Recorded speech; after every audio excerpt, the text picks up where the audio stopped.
Bom dia, povo de Deus, a paz do Senhor Jesus para todos. Para você que não me conhece, eu me chamo Irmão Vitor e você está no canal Renunciando à Carne. Como é que vocês estão?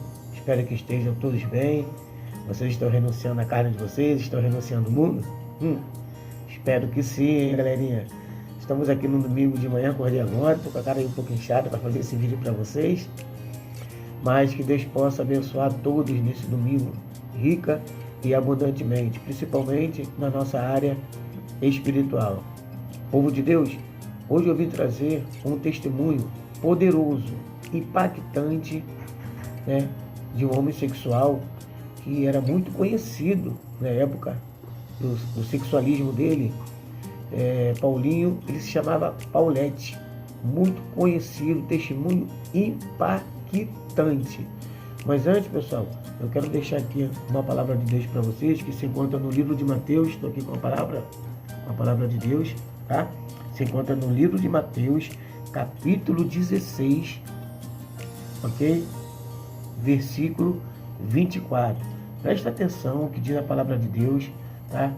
É rapidinho e eu vou trazer esse testemunho poderoso, que eu tenho certeza que esse testemunho vai mudar vidas, ok? Então, vamos lá. Capítulo 16, versículo 24. E Jesus disse aos discípulos: se alguém quer ser meu seguidor, esqueça os seus próprios interesses. Esteja pronto para morrer como eu vou morrer, e me acompanhe. Pois quem põe os seus próprios interesses em primeiro lugar nunca terá a vida verdadeira, mas quem esquece a si mesmo por minha causa terá a vida verdadeira.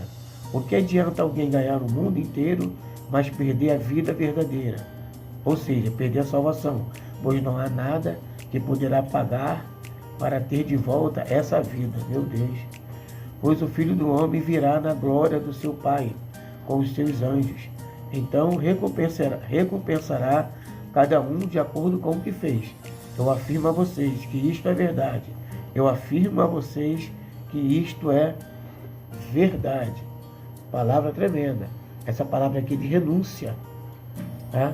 Aqui Jesus está falando que nós temos que renunciar à nossa própria vontade para fazer a vontade dele, seguir a ele, esquecer o mundo, esquecer as coisas do nosso interesse e seguir a Deus. E consequentemente, Deus vai nos abençoar. Ok, galerinha? Palavra tremenda. Se você é homossexual, se você anda no sexualismo, você acha que não tem mais jeito para você, você quer sair, você já tentou de alguma forma, veja esse testemunho. E você que está preso aí no mundo das drogas, você que anda na noite, né, viciado em tóxico, viciado em cachaça, anda se prostituindo, veja esse testemunho. Eu tenho a certeza que de alguma forma Deus vai tocar na vida de vocês. Eu tenho certeza disso. Veja com atenção, do começo ao fim, o que esse ex-homossexual, que era muito conhecido na vida da sexualidade, que se chamava Paulette. Tenho certeza que Deus vai abençoar a sua vida. Então, bora. Como todos dizem, quando se fala em ex-travestis, em ex-homossexual, a primeira coisa que as pessoas falam é: olha, deve ser filho de católico, de espírita, e na verdade não tem nada a ver com isso. Eu não tenho nada contra os católicos, nada contra os espíritas, aliás, tenho amigos maravilhosos, mas eu quero dizer para você que eu sou filho de um pastor da Assembleia de Deus, que já não se encontra entre nós, que durante anos e anos, orou pela minha transformação. A homossexualidade, querido, hoje está muito forte. Nós precisamos realmente proclamar esse evangelho. Primeiro porque homossexualidade não é doença. Se você falar para algum homossexual: vou te levar no médico porque você está doente, ele vai bater em você. Homossexualidade não é doença. Homossexualidade também não é terceiro sexo, porque há uma mania agora de dizer que é transexual. Não, querido, a Bíblia diz que Deus fez o homem e fez a mulher, e os fez macho e fêmea. Se homossexualidade fosse algo de Deus, Deus teria feito o homem e a mulher e teria feito uma bibinha junto, mas não tem. E homossexualidade também não é opção, porque ninguém opta para ficar numa esquina. Ninguém opta para ser chacota dos outros. Homossexualidade é demônio. E não é um demônio que você impõe a mão e expulsa. Porque homossexualidade é um demônio manifesto 24 horas na vida de uma pessoa. E esse demônio só vai sair quando esta pessoa quiser. Agora, para que isso aconteça, eu e você temos que praticar a palavra de Deus. Amar a Deus acima de todas as coisas e ao teu próximo como a ti mesmo. Se hoje eu estou aqui, é porque eu conheci o amor de Deus dentro da minha casa. Agora, querido, nós precisamos tomar muito cuidado, porque a homossexualidade entrou na minha vida aos 3 anos e meio de idade. E nesse momento você deve ficar perguntando: como é que pode uma criança com 3 anos e meio se tornar homossexual? Quero dizer para você que na Bíblia diz que o ladrão veio senão para roubar, matar e destruir. Talvez ele não tenha conseguido tocar na sua vida, mas quem esteve ontem à noite ouviu o que nós precisamos. Nós precisamos de retaguarda, nós precisamos cobrir a nossa família em oração, precisamos estar em todo tempo guardando a nossa família. E a homossexualidade entrou na minha vida aos 3 anos e meio de idade, quando um homem de 33 anos começou a me usar sexualmente. E pasme, este homem comia na mesma mesa em que o meu pai comia. Hoje, querido, há um modernismo no meio do povo de Deus. Você pergunta para o irmão: onde é que está o seu filho? Está dormindo na casa de um amiguinho. Onde é que está a sua filha? Está dormindo na casa de uma amiguinha. Queira saber quem são os amiguinhos do teu filho. Queira saber quem são as amiguinhas da tua filha. Queira saber quem são os pais deste amiguinho, porque o filho que você tem nos teus braços, ele não é seu. Ele é a herança que Deus te deu. E um dia você vai ter que prestar contas a ele. Mas em 1964, como é que eu poderia dizer ao meu pai, sendo que o amigo dele mesmo dizia: olha, este é o nosso segredo, se você contar para o seu pai você vai apanhar e ele não vai acreditar. E meu pai, assembleano, daqueles que não podiam ter nem televisão, e você imagina como é que era a cabeça do meu pai. E nós morávamos no mesmo quintal. E este homem, todos os dias quando chegava, ele dizia: seu Expedito, eu trouxe um carrinho para o Paulinho, posso levar ele lá em casa? E aí ele levava lá em casa e usava e abusava. Até os 7 anos de idade, este homem usou e abusou da minha vida. Aos 7 anos de idade, nós ganhamos uma casa. Deus abençoou o meu pai e aí nos deu uma casa e nós mudamos de casa. Eu confesso que eu achava que aquele homem não fosse mais tocar em mim, mas aquele demônio chamado homossexualismo já estava na minha vida. Mas não demorou muito, uma semana depois que nós mudamos, aquele homem foi fazer uma visita na nossa casa. E quando ele entrou, meu pai começou a mostrar a casa que nós estávamos morando. E meu pai dizendo: olha, tudo isso aqui foi Deus quem nos deu. Deus me abençoou, Deus nos deu uma casa nova. E eu confesso, estava muito feliz, porque nós morávamos num cortiço, em 2 cômodos, em que o banheiro era fora. Agora eu estava morando numa casa onde eu tinha meu quarto, onde eu tinha banheiro dentro. Para mim era tudo novo e era maravilhoso. E aquele homem começou a olhar. E de repente ele falou: sabe, seu Expedito, eu aproveitei para passar aqui e ver a sua casa, mas é que eu também estou indo trabalhar na minha marcenaria e hoje é feriado, todos os funcionários estão de folga. Será que eu posso levar o Paulinho comigo até a marcenaria para mim não ficar sozinho? E meu pai inocente dizia: pode levar. E lá aquele homem começou a usar. Lá aquele homem, ele molhava o dedo na cerveja, colocava na minha boca. Lá aquele homem molhava o dedo na pinga, colocava na minha boca. Tirava o cigarro, colocava na minha boca e me ensinou a acender cigarro e muitas outras coisas.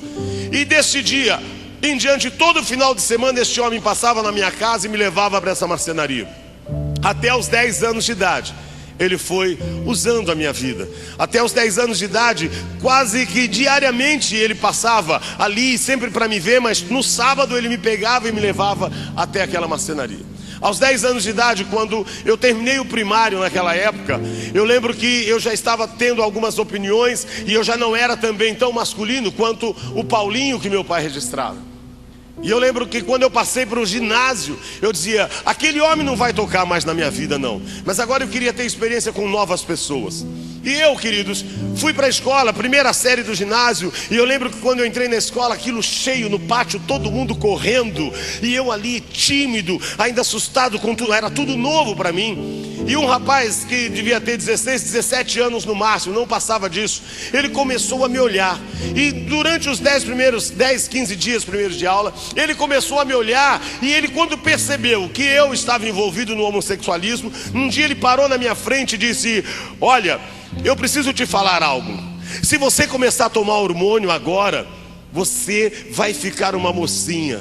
Você vai desenvolver os teus seios, você vai ter corpo roliço, você não vai ter barba, o teu cabelo vai crescer. E quando você tiver com uns 14 anos, ninguém vai dizer que você é homem. Na hora eu gritei com eles: para com isso, menino.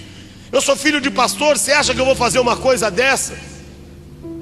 E ele todos os dias, dos 11 anos até os 12 anos e meio, todos os dias ele me encontrava no pátio e ele dizia: se você tomar hormônio, você vai ficar uma mocinha. Sabe, queridos, ontem eu estava prestando atenção sobre o que o pastor Ciro estava dizendo, e é uma verdade. Há momentos que você parece que o inimigo te deu trégua, mas não é. Ele está armando outra cilada e você precisa estar ali firme. E todos os dias ele foi falando, e eu não consegui. Até que aos 12 anos e meio, um dia ele parou na minha frente e disse: eu não vou te falar mais. Um ano e meio depois, ele tirou do bolso uma cartela de comprimido e falou: eu trouxe o remédio para você. Sabe o que a Bíblia diz? A Bíblia diz: resistir ao diabo. Querido, mas eu era simplesmente um filho de crente que não gostava de crente. Eu era simplesmente um filho de crente que não gostava de crente. E como é que eu poderia resistir ao diabo? E eu lembro que quando eu peguei aquela cartela, eu falei: você acha que um comprimido vai mudar a história de alguém? Sabe, hoje há muitas pessoas dentro da igreja querendo provar muitas coisas que não deveria provar. A Bíblia diz: resistir ao diabo. Não diz para você desafiar ao diabo. Tem muita gente dentro da igreja dizendo: não, eu vou experimentar, vou tomar só um pouquinho, mas quando eu quiser parar, eu paro. Querido, cuidado. Há muitos jovens dentro da igreja falando: não, mas eu vou para a balada, mas eu sei que eu paro a hora que eu quiser. Não brinque, porque ele bate forte. Não brinque. Tem muita gente dizendo: mas é que Deus tem uma obra na minha vida e eu preciso ter um testemunho forte. Querido, não queira ter um testemunho forte.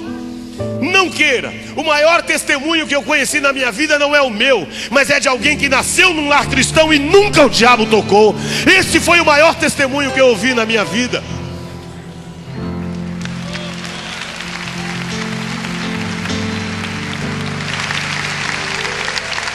O maior testemunho que você pode ter é que nunca o inimigo tocou na sua vida. Eu fico olhando muitos jovens: eu preciso ter experiências lá fora. Não, querido, busque as suas experiências dentro da igreja. Dobre o seu joelho e busque ao Senhor, que Ele te dará experiências maravilhosas. E eu não conhecia e nem queria ouvir o meu pai falar disso. E comecei a tomar aquele comprimido. Quando eu comecei a tomar aquele comprimido, foi justamente dizendo: isso aqui não vai acabar, não vai fazer nada comigo. Tomei um dia, tinha que tomar um por dia. Durante os 10 primeiros dias fui tomando e nada acontecia. Mas vou tomar o resto da cartela. Com 22, 23 dias, um dia eu acordei de madrugada com uma dor no peito horrorosa, achando que eu ia morrer.